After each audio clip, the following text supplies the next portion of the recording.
Antisipasi terjadinya pelanggaran pada pelaksanaan pendaftaran bakal calon kepala daerah, Bawaslu akan melakukan pengawasan kepada KPU agar proses pendaftaran dan syarat pencalonan kepala daerah sesuai dengan prosedur.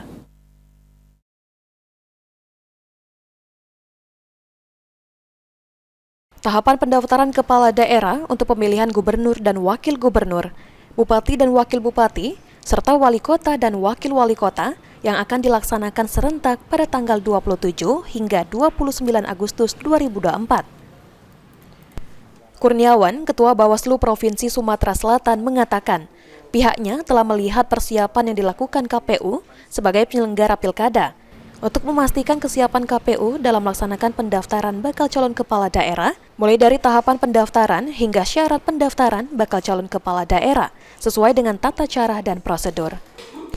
Selain itu, pengawasan yang dilakukan Bawaslu sebagai antisipasi penyelenggara pemilu menjadi penyebab gagalnya bakal calon kepala daerah maju di pilkada pada 27 November mendatang. Kita ingin memastikan bahwa pelaksanaan tahapan pencalonan ini sesuai dengan tata cara dan prosedur. Dan kita tidak ingin juga penyelenggara pemilu menjadi penyebab bakal pasangan calon itu tidak memenuhi syarat atau tidak lolos akibat dari penyelenggara.